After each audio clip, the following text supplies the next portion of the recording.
Denis Perron à la Croix. J'ai deux questions. Est-ce que les familles qui ont renoncé à inscrire leur enfant dans l'enseignement catholique cette année sont réparties de manière uniforme, que ce soit géographiquement et socialement? Est-ce que ce sont des familles qui étaient déjà dans l'enseignement catholique et qui sont parties, ou bien des gens qui envisageaient de mettre leur enfant dans une de vos écoles et qui ne l'ont pas fait? Et la deuxième, qui est en fait une troisième question, qui s'adresse peut-être à Monsieur Diraison, est-ce que vous avez déjà été amené à accélérer le redéploiement des postes entre les diocèses pour essayer de répondre à la demande là où elle est et éventuellement avoir un peu moins de moyens là où il n'y a pas ou peu de demandes? Alors, difficile de répondre avec précision à vos deux premières questions, dans la mesure où on n'a pas toujours toutes les informations sur ceux qui comptaient inscrire, qui n'ont pas inscrit, ou désistements. On sait que les désistements, a priori, ça touche à peu près tout le territoire. Il y a évidemment, ça touche les personnes les plus fragiles, mais aussi des personnes qui n'étaient pas fragiles, qui pouvaient être de professions qui leur permettaient de bien gagner leur vie, par exemple, mais qui d'un seul coup ont eu soit se retrouvent en situation de chômage brutalement, soit au contraire, ont plus de revenus pendant 2 mois. Moi, je pense par exemple, on a beaucoup, nous, d'enfants, vous savez, d'artisans, commerçants, de restaurateurs, etc. Il est évident que là, on a des budgets qui se sont détériorés très fortement. Donc, c'est pas forcément complètement corrélé au milieu social, même si, évidemment, ça peut jouer. Ça peut jouer. Mais a priori, mais là, c'est pas scientifique ce que je vous dis, hein, c'est des contacts que j'ai pu avoir sur le territoire, qu'on a pu avoir sur le territoire, qui nous montrent que c'est un peu partout qu'on a connu ce phénomène. Avec toujours aussi un phénomène peut-être plus important concernant les internats, ce qui peut expliquer aussi la situation pour l'enseignement agricole, puisque vous savez que l'enseignement agricole a essentiellement que des internats. Et donc, la peur, alors là, les craintes, est-ce qu'on va pouvoir réintégrer un internat, dans quelles conditions sanitaires, etc. etc. Donc ça, c'est aussi un facteur qui peut expliquer, qui est une des conséquences de la crise sanitaire que nous traversons. En ce qui concerne la répartition des moyens, c'est déjà le cas depuis plusieurs années, hein, c'est-à-dire qu'il y a déjà un redéploiement des moyens en fonction de la situation déjà démographique et de l'évolution démographique de chaque territoire. Mais il faut encore aller plus loin pour trouver un juste équilibre, comme je le disais. Et ça va être le travail particulier de cette année. Et je vous en dirai beaucoup plus à la conférence de presse 2021.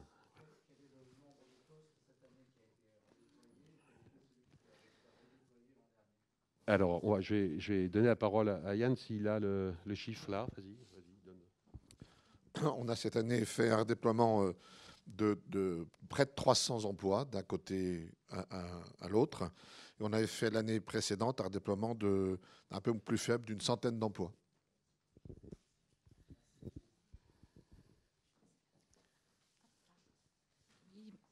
Bonjour, Clotilde Amont pour le magazine Famille chrétienne.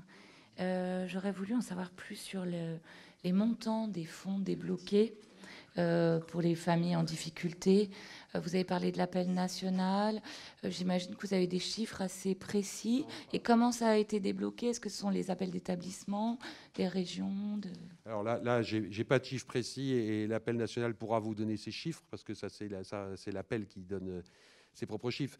C'est très difficile pour moi de vous donner des chiffres parce que c'est vraiment, vous savez, c'est notre souci et c'est vraiment d'être au plus près des besoins. Donc ce sont des politiques qui se sont développées très localement.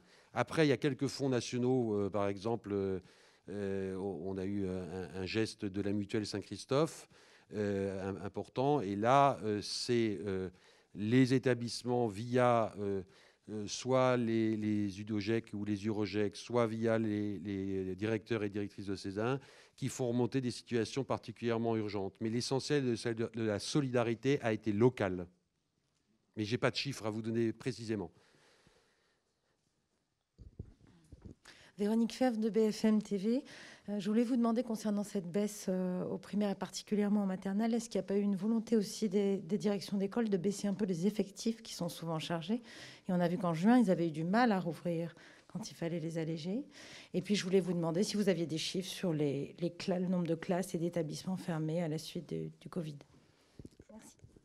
Alors, je ne pense pas que sur la baisse des effectifs, c'est beaucoup joué parce que nous avons, si vous voulez, nous n'avons pas les moyens, en termes de moyens horaires, budgétaires, pour installer partout des effectifs à 24 élèves. Et puis, nous pensons aussi qu'en fonction des lieux et du profil des élèves accueillis, ça peut se justifier dans certains secteurs, moins dans d'autres. Ensuite, nous avons des contraintes très fortes en termes immobilière, c'est-à-dire qu'on ne peut pas non plus toujours multiplier les classes, etc. Donc là où nous avons fixé, ce n'est pas l'explication principale. Alors sur les chiffres, je peux vous en donner. Nous veillons à ne pas accabler les chefs d'établissement de demandes continuelles de statistiques et d'enquêtes. Un des éléments qui épuise le plus les chefs d'établissement aujourd'hui, c'est ça.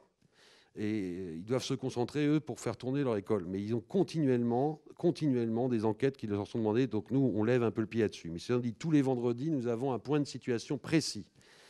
Donc ça fait, on a 4 semaines. Donc, alors avec le nouveau protocole, les chiffres vont sans doute être différents demain. Mais aujourd'hui, la première semaine, il y avait 26 classes fermées. La deuxième semaine, on en avait 281 nouvelles. Alors après, il faut mettre 15 jours. Il y a un détail après. La troisième semaine, 123. Et la quatrième semaine, on n'avait plus que 10 nouvelles. Parce que celles de la semaine précédente, elles étaient encore fermées. Donc ça faisait 123 plus 10, 143 encore. Vous voyez ce que je veux dire? Tant qu'on avait 15 jours de carence, il faut à chaque fois additionner la semaine précédente avec la semaine suivante. En tout, depuis le début de l'année scolaire, ça a touché environ 14 000 élèves. Voilà.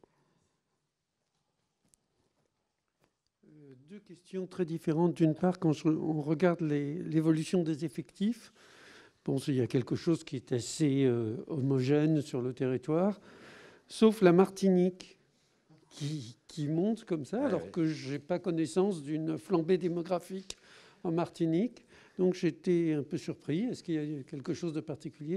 Et puis alors, deuxième question, le forfait maternel, le forfait d'externat maternel, puisque maintenant les écoles, du fait de la loi, passent sous contrat. Les classes de maternelle passent sous contrat. Donc ont droit au forfait d'externat. Vous aviez chiffré ce prix à 50 millions d'euros, si mon souvenir est bon, au niveau national, au point d'ailleurs que dans l'étude d'impact de la loi, le ministère a repris ce chiffre comme si lui-même était incapable d'avoir une évaluation indépendante, ce qui m'a beaucoup surpris. Mais où en êtes-vous de cette évaluation et comment la voyez-vous et comment ça se passe avec les municipalités? Alors, sur votre première question, la Martinique, vous savez, il y a aussi un effet un peu attractif, etc. Il y a des restructurations qui ont été opérées. Vous voyez l'exemple type de ce que nous pourrions faire, des établissements qui ont su valoriser leur travail, etc. Donc là, c'est pas parce que d'un seul coup, il y a un boom démographique, mais parce que les établissements en Martinique ont été attractifs. Donc on se réjouit de ça. En ce qui concerne le forfait, alors le forfait maternel, les choses, là aussi, la crise sanitaire a un peu compliqué nos affaires parce que, comme vous le savez aussi bien que moi, la crise sanitaire a entraîné un déplacement et un report des élections municipales au moins de quelques mois. Donc avant, c'était pas simple, après, c'était pas simple. Donc il y a des négociations et des échanges qui se sont déjà opérés dans un certain nombre de territoires avec des communes. Et je peux dire que globalement, ça se passe très bien et sans grande difficulté, quels que soient les territoires. Qu'il reste encore un certain nombre de négociations à mettre en œuvre. On était dans l'attente, et les collectivités locales étaient en attente d'un document du ministère sur les conditions de compensation accordées par l'État. Ce document va sortir, et même quasiment sorti. Je crois que les recteurs en ont connaissance aujourd'hui. Donc, vous voyez, c'est tout frais, tout chaud. Donc là, ce document détaille bien à quelles conditions les communes pourront demander une compensation financière de l'État, sachant que, de toute façon, il n'y avait pas une urgence absolue, puisque pour demander cette compensation financière, les communes ont jusqu'au 30 septembre 2021 pour l'adresser à l'État. Donc, il n'y a pas d'urgence. Donc, aujourd'hui, pour répondre plus complètement à votre question, nous n'avons pas de chiffres à vous donner sur ce que ça représente. Voilà. Parce qu'on n'a absolument pas une vision globale. Entre les communes qui versaient déjà et donc qui continuent à verser, donc il n'y a pas d'augmentation, ceux qui n'ont jamais versé et qui versent, voilà. Donc on pourra tirer le bilan, je pense, en fin d'année scolaire, où là, toutes les négociations auront abouti et on aura effectivement une idée assez précise du coût global de cette mesure. Oui ? Il y avait des questions encore ? Bonjour. J'aurais trois questions, dont deux très techniques. Vous avez parlé de nouvelles modalités de prise de décision, de modification pédagogique. Qu'est-ce que vous entendez là-dessus ? Où en sont les listes complémentaires dans le privé ? Parce qu'apparemment, il y a un problème. Et puis une question plus générale. Vous voulez rentrer dans la nouvelle éducation prioritaire. Alors, vous voyez ça dans quelles zones ? Dans les zones rurales, dans les zones urbaines ? Alors, la première question sur les nouvelles modalités de prise de décision, etc., je crois que nous avons dans l'Église une tradition de synodalité, et il faut qu'on développe toujours plus la coopération entre les acteurs et que les prises de décision ne soient jamais des prises de décision qui viennent d'en haut pour descendre en bas, mais qu'on soit vraiment tous dans une prise de décision qui associe tous les acteurs. Et ça, c'est aujourd'hui, dans le contexte actuel, à mon avis, fondamental. Si on veut réussir cette démarche prospective, il faut que nous soyons capables d'associer tous les acteurs à cette démarche et que chacun se sente partie prenante et ait le sens du bien commun. Donc, on veillera, et par exemple chez nous, dans l'enseignement catholique, un lieu important pour ces prises de décision, qui n'est pas vraiment un lieu d'ailleurs de décision, mais au moins de coopération et d'échange, c'est le conseil d'établissement. Le conseil d'établissement, au sein duquel tous les membres de la communauté éducative, toutes les composantes de la communauté éducative sont représentées. Et là, c'est un lieu de décision, de partage, de forme de collégialité, de synodalité, si on veut aller à un terme plus ecclésial. Mais ça, c'est pour nous très important. Sur les actions éducatives et pédagogiques, tout est ouvert. Je ne vais pas vous dire à l'avance ce qui va être créé ou imaginé. Mais on voit bien, par exemple, que l'utilisation nouvelle et plus étendue, en tous les cas, du numérique va développer une nouvelle culture et peut-être des nouveaux types d'apprentissage, de coopération. On le voit dans le cadre de la réforme du lycée, pour permettre une offre plus large aux jeunes dans les choix de spécialités. Eh bien, nous développons aussi de l'enseignement à distance pour enseigner ces spécialités. Donc, il y a plein d'éléments. La deuxième question sur la liste complémentaire, vous parlez de quoi exactement là ? Sur la liste complémentaire au concours ? Les listes complémentaires au concours dépendent de chacun des jurys qui les font de manière plus ou moins complète. On les a dans la quasi-totalité des concours. Est-ce que les postes sont attribués ? Les postes sont attribués sur les listes complémentaires à partir du moment où la liste principale se vide. C'est bien le sujet. Et en fait, pour être très franc avec vous, on a très peu de candidats reçus sur les listes principales qui n'occupent pas leur poste.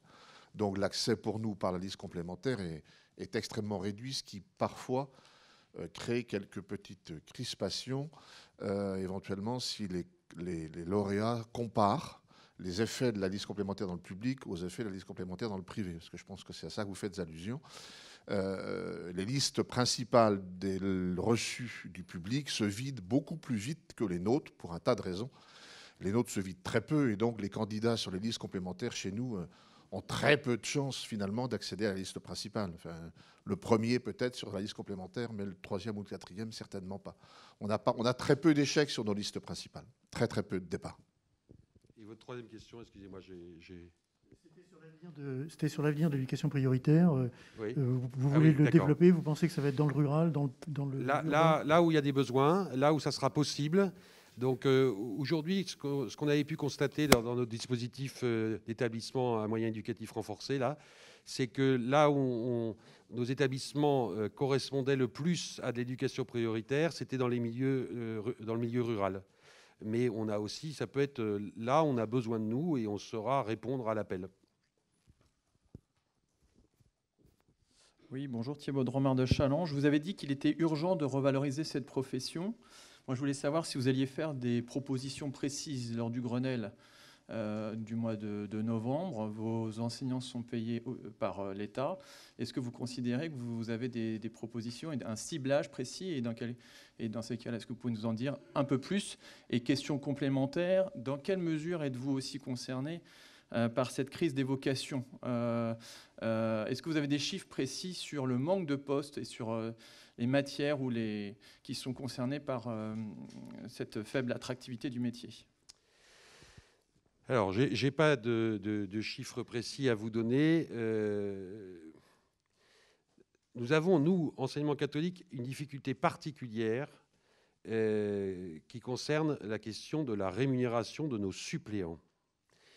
Il peut y avoir un écart considérable, et j'en ai encore eu le témoignage hier, entre un suppléant rémunéré pour enseigner dans l'enseignement public et un suppléant qui est la rémunération d'un suppléant chez nous. Pour vous donner une idée, hier, et j'en ai une preuve, donc je sais que c'est vrai, un chef d'établissement a reçu un suppléant qui avait assuré des suppléances l'an dernier dans le public et qui était payé 2100 € net. Pour ce même travail, s'il travaille chez nous dans l'enseignement privé, il va avoir 1300 à peu près euros net. Donc il est évident que là, on ne peut pas rivaliser, quoi. Donc nous avons un certain nombre de suppléants qui commencent chez nous, et puis après le public leur propose un poste. Ils les payent mieux parce qu'ils ont une...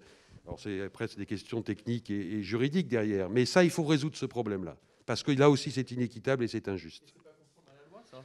Parce qu'il y a une... Normalement, il si, y a... Si, conforme à la loi. Et là, c'est conforme à la loi parce que les rectorats ont une possibilité, on va dire, de majorer quand on est en pénurie d'enseignants et qu'ils ne trouvent pas d'enseignants. Alors au départ, ça a été surtout sur les matières un peu plus professionnelles ou technologiques et techniques, etc., où là, souvent, c'était très compliqué de recruter, mais ça s'étend. Parce que le manque de professeurs, d'enseignants, nous l'avons un peu dans toutes les matières, beaucoup dans les matières scientifiques, mais pas que scientifiques. Nous le connaissons aussi au premier degré. Et nous avons, en ville comme à la campagne, dans les zones très favorisées comme dans les zones moins favorisées, avec des difficultés particulières dans les zones urbaines où l'immobilier est particulièrement onéreux. Le directeur diocésain de Nice, par exemple, est très inquiet parce qu'un jeune professeur aujourd'hui ne peut pas se loger, donc il ne vient pas. Alors qu'il y a 10 ou 15 ans, les gens faisaient la queue pour aller chercher le soleil niçois. Eh bien, aujourd'hui, les professeurs ne viennent plus à Nice parce qu'ils ne peuvent pas se loger à Nice. Et on a le même problème en Île-de-France, mais on pourrait citer d'autres lieux. Mais et du coup, il y a un problème de pouvoir d'achat. Est-ce que c'est normal qu'un enseignant qui aura un bac plus 5, validé définitivement au bout de la 6e année d'études, puisque c'est ça la réforme, soit payé en début de carrière 1 400 €? Vous allez faire quoi comme proposition au Grenelle? Je ne sais pas encore, parce qu'il faut que d'abord on voit sur quel thème. D'abord, on n'a pas de détails sur le Grenelle. Donc, ça fait longtemps quand même que cette situation perdure. Vous ne la découvrez pas aujourd'hui? Non, on ne la découvre pas aujourd'hui, mais vous savez que ça fait longtemps que l'État n'a pas beaucoup d'argent. Là, il développe 400 millions. Donc, est-ce que vous réclamez... 400 millions, oui. Bah, non, mais c'est déjà 400 millions. Est-ce que vous faites des propositions pour la ventilation de ces 400 millions? Non, pour l'instant, on ne fait pas de propositions parce qu'elles ne nous sont pas demandées. D'accord ? Mais il est évident qu'on sera à parité en équité. C'est-à-dire que s'il y a une revalorisation du métier d'enseignant et que notamment ce qu'a annoncé le ministre, en tous les cas plutôt en début de carrière, etc., nos professeurs bénéficieront de la même revalorisation. Ça, il n'y a pas de sujet là-dessus. Le sujet, c'est sur les suppléants pour nous, mais de toute façon, il faut arriver à revaloriser financièrement le métier d'enseignant si on ne veut pas perdre des forces vives pour la nation, quoi. C'est une priorité.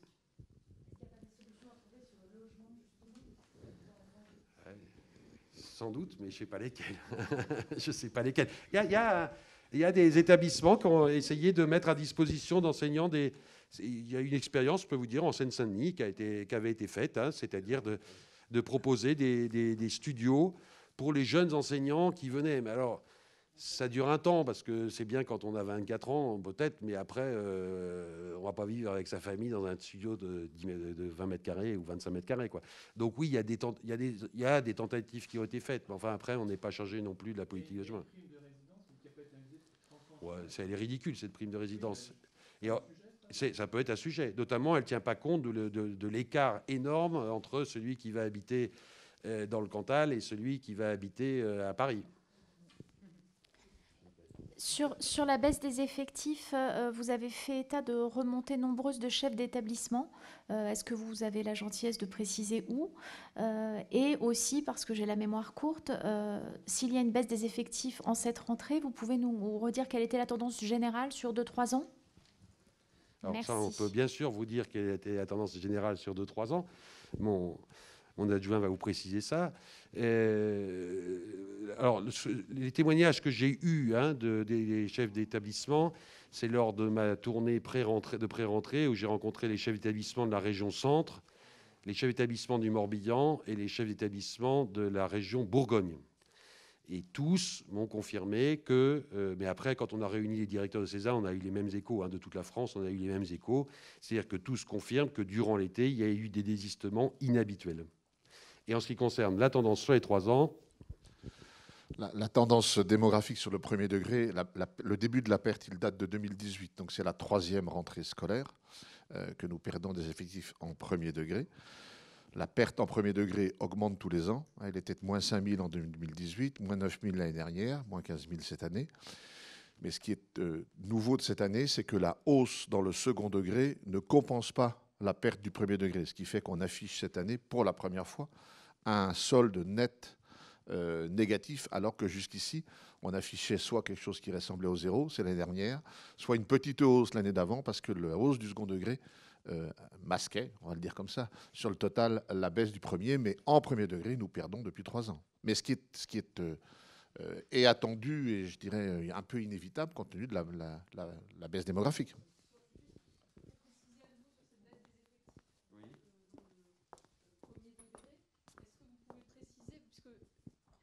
Pouvez-vous, s'il vous plaît, préciser ce que vous disent les chefs d'établissement exactement? Ils vous disent on perd des élèves parce que c'est trop cher, la cantine certes, mais aussi les frais d'inscription.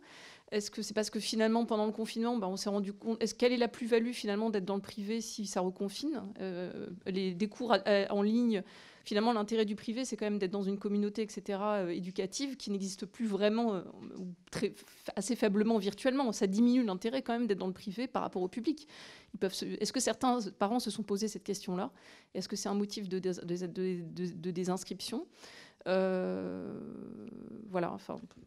Tous ces éléments peuvent concourir effectivement à cette situation. C'est-à-dire que ce n'est pas une seule explication, c'est une multitude d'explications. Effectivement, la peur du reconfinement, on dit finalement c'est pour être chez soi et faire la classe à la maison, même si, encore une fois, je pense qu'on a très bien géré les choses globalement.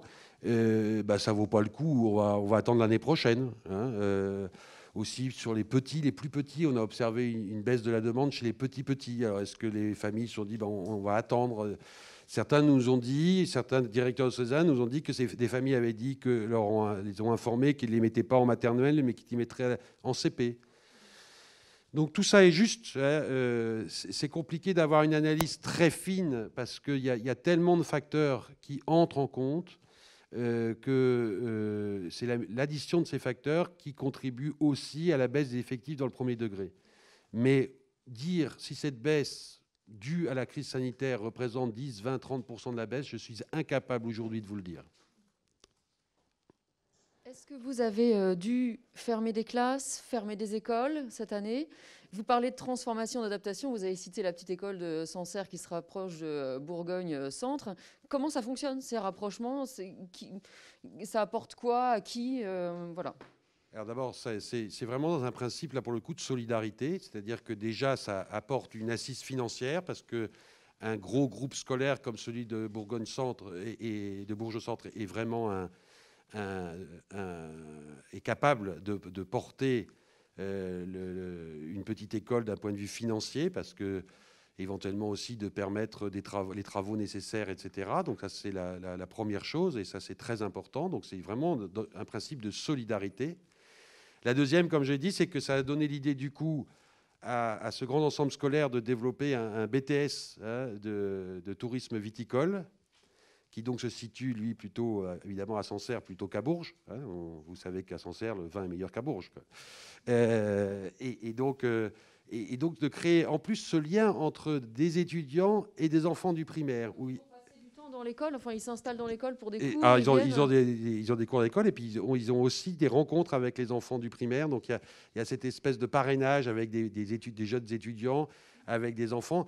Donc ça crée de la solidarité, ça crée de la fraternité, puis ça permet aussi à cette petite école qui était isolée d'appartenir à un groupe où il y a d'autres écoles primaires, merci madame, où il y a d'autres écoles primaires, et donc pour l'instit qui était un peu isolé, ou les directeurs, la directrice qui était un peu isolée, d'avoir des collègues en quelque sorte, plus de collègues, et donc favoriser ainsi l'innovation pédagogique et éducative. Donc c'est quelque chose qui existe et qui se réalise sur plein de territoires. De plus en plus, nous avons des petites écoles primaires qui sont arrimées comme ça à des groupes scolaires plus importants.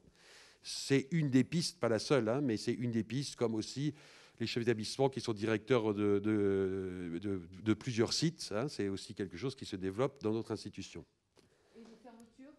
Alors, des fermetures, on n'en a pas eu à cause du Covid, parce qu'on ne ferme pas des écoles au dernier moment. Donc, est-ce que dans vos redéploiements, puisqu'on a parlé tout à oui, l'heure... bien sûr qu'on a eu des fermetures, on en a chaque année, et essentiellement en école primaire et parfois en lycée professionnel ou même en lycée agricole, nous avons eu quelques fermetures cette année.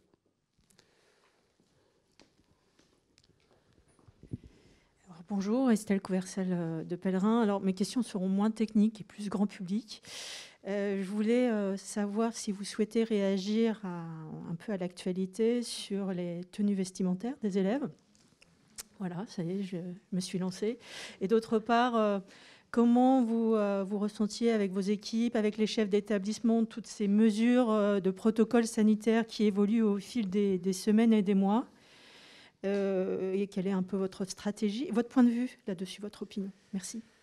La tenue. Voilà. La tenue. Alors, évidemment, je reprendrai d'abord ce qui a pu être dit sur l'importance d'apprendre à nos jeunes d'avoir des tenues adaptées aux situations qu'on rencontre. Donc, si j'étais venu en maillot de bain et tongs ce matin, je pense que j'aurais peut-être fait la sensation, mais vous auriez peut-être été un peu surpris. Et donc, il y a aussi une question du respect de l'autre dans une tenue. Mais plus largement, je vous ai rappelé tout à l'heure que notre projet éducatif, ce n'était pas d'accueillir d'abord un élève ou un étudiant ou un apprenti, mais que c'était d'abord accueillir une personne, et que nous étions attentifs à l'éducation, au principe d'éducation intégrale de chaque jeune. Il me semble que dans cette affaire-là, au-delà de la polémique que ça suscite, il y a un enjeu éducatif quand même majeur. Il faut veiller à ce que les jeunes que nous accueillons soient aussi accompagnés dans ce que nous, on appelle l'éducation relationnelle, affective et sexuelle. C'est-à-dire qu'un jeune, ou un adulte d'ailleurs, nous sommes des êtres en relation, et dans cette relation, il faut aussi comprendre qu'il faut faire attention à soi et aux autres. Et il y a une notion qu'il faut, je pense aussi, et c'est d'abord en famille que cette notion s'apprend, mais elle doit se poursuivre à l'école, et l'école est le prolongement. Un gros mot peut-être pour certains, mais qui nous semble important, c'est celui de la pudeur. Alors, je ne suis pas en train de dire que là, tel machin est pudique ou impudique, je ne rentrerai pas là-dedans, parce que je ne pense pas que ça soit Mais il faut, et là je pense qu'il y a une vraie urgence, accompagner les jeunes pour leur faire prendre conscience de cette question-là.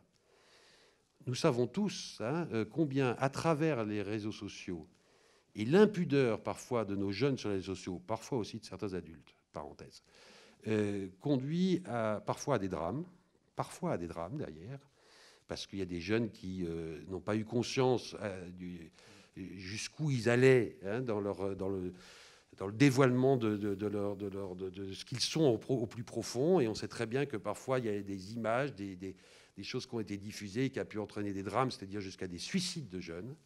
Donc je pense que éduquer à la pudeur, faire attention au développement et à l'éducation intégrale de chaque jeune, il faut resituer cette affaire de vestimentaire dans un ensemble et faire comprendre que la liberté, c'est pas faire comme on veut, quand on veut, où on veut, mais il faut savoir aussi veiller au respect de soi et au respect des autres pour faciliter la relation, ce qui est quand même ce qui nous construit, quoi. C'est la relation à l'autre qui nous construit. Donc voilà ma réaction. Après, je ne disserterai pas sur la longueur, ni la largeur, ni la hauteur. Voilà. Sur le protocole sanitaire, notre consigne est claire, et elle le restera jusqu'à extinction du virus, c'est que nous demandons aux chefs d'établissement de respecter le protocole sanitaire tel qu'il est défini par les autorités, qu'elles soient au niveau national ou qu'elles soient adaptées parfois au niveau local, suivant les prescriptions du Premier ministre et du ministre de la Santé. Alors oui, bien entendu, ce qui est très difficile pour les chefs d'établissement et pour les équipes, c'est l'évolution régulière de ce protocole. Il faut s'adapter en permanence, c'est compliqué, c'est difficile. Est-ce qu'on peut reprocher, est-ce qu'on peut faire un reproche pourquoi on est obligé de s'adapter? Parce que la situation évolue. Je crois que dans cette affaire-là, je ne suis pas médecin, je ne suis pas un spécialiste des épidémies, les chefs d'établissement ne le sont pas non plus, les enseignants ne le sont pas non plus, les parents d'élèves ne le sont pas non plus, sauf ceux qui sont médecins, bien entendu. Donc il faut que nous soyons dans une disposition de confiance. La confiance, ce n'est pas une confiance aveugle ou pas un sens critique, mais qui suis-je, voilà, secrétaire général de l'enseignement catholique, pour juger de l'opportunité médicale de telle ou telle mesure? Je ne suis rien, moi. Donc je suis obligé, et c'est bien parce que je pense que l'éducation à la confiance, c'est aussi quelque chose d'important, d'être dans la confiance. Si on me dit c'est comme ça qu'il faut faire, eh bien, dans ce domaine-là, je ne peux rien dire de plus. Alors oui, c'est difficile pour les chefs d'établissement. Ben, bien sûr, on a plein de remontées des chefs d'établissement. Ben, pour les chefs d'établissement, c'est difficile parce qu'au quotidien, ce n'est pas si évident que ça, parce que ça dépend des lieux. C'est très curieux. Vous savez, géographiquement, pour le coup, il y a des réactions qui sont très diverses. Vous avez le Grand Est, qui a été très traumatisé par la première phase de l'épidémie et qui reste sur une extrême prudence, une méfiance, une inquiétude. Par exemple, dans le Grand Est, les réunions de chefs d'établissement de rentrée n'ont pas pu se dérouler. Vous avez l'Ouest et le Sud-Ouest qui découvrent là. Donc ça suscite une inquiétude. Vous voyez, qui découvrent parce qu'ils ont été très peu touchés durant la première phase. La région Aquitaine, il a fallu attendre les vacances. Donc c'est les méchants touristes parisiens qui ont contaminé tout le monde, pour que cette région connaisse une difficulté particulière. Et là, la réaction, là, c'est un peu la surprise et il y a beaucoup d'inquiétude. Et puis il y a ceux qui se sont habitués un petit peu. En Ile-de-France, on voit bien les gens sont prudents, mais il y a une espèce d'habitude qui s'installe, ce qui peut être dangereux aussi. Donc, vous voyez, on a un peu tous les cas de figure. C'est difficile, je répète, c'est difficile pour les chefs d'établissement, pour leurs équipes, parce que tout le monde préférerait qu'on puisse retrouver une vie totalement normale, ce qui n'est pas encore le cas. Bonjour, Virginie Riva, Europe 1. Une petite question sur la future loi séparatisme. Alors évidemment, elle ne vous touche pas directement, mais est-ce que vous avez été consulté par le ministre de l'Éducation nationale ou éventuellement dans des échanges avec le ministère de l'Intérieur? Et est-ce qu'il y a des dispositions, notamment sur l'école, qui vous inquiètent? Alors, en fait, comme je ne connais pas du tout le contenu de cette loi, la seule chose que j'ai pu lire sur cette loi, et je vous en remercie, c'est vous qui m'avez apporté. Donc, merci de vos articles. Hein, je les ai lus et relus. Donc, on a beaucoup d'informations contradictoires. À ce jour, je dis bien à ce jour, je n'ai pas été sollicité ni par le ministère de l'Éducation nationale, ni par le ministère de l'Intérieur pour évoquer cette loi. Je sais que la conférence des évêques de France sera sollicitée prochainement. Après, moi, je n'ai rien à dire à cette loi parce que je ne la connais pas. Donc, je serai évidemment ravi d'échanger avec vous quand la loi sera écrite et s'il y a des points qui nous chatouillent. Voilà. J'aurais besoin d'une petite précision. À quand remonter la dernière baisse des effectifs? Et la deuxième question, elle porte sur la cantine. Est-ce qu'on doit comprendre que vous demandez officiellement la révision des principes de la loi Debré pour considérer que le repas, étant donné l'évolution des modes de vie et le fait que voilà, les femmes travaillent de plus en plus, les deux parents travaillent et qu'il faut que l'enfant déjeune à la cantine, est-ce que vous demandez à ce que les principes de la loi Debré soient revus pour que la cantine soit considérée comme une dépense obligatoire? Alors, oui, vous avez bien compris, M. Perron, mais je ne demande pas que la loi Debré soit révisée, parce que c'est même pas facile. Vous savez que dans le débat sur la loi Debré, au moment de la loi Debré, a été soulevée cette question de la restauration scolaire, et même M. Debré, à l'époque, avait dit que ça devrait rentrer dans les dépenses couvertes par les collectivités. Ça n'a pas été fait, parce que comme vous venez de le souligner, effectivement, en 1959, je ne connais pas le pourcentage de demi-pensionnaires, mais à mon avis, devait être très faible, si j'en juge, moi, quand j'étais élève, un tout petit peu plus tard, mais pas tellement plus tard.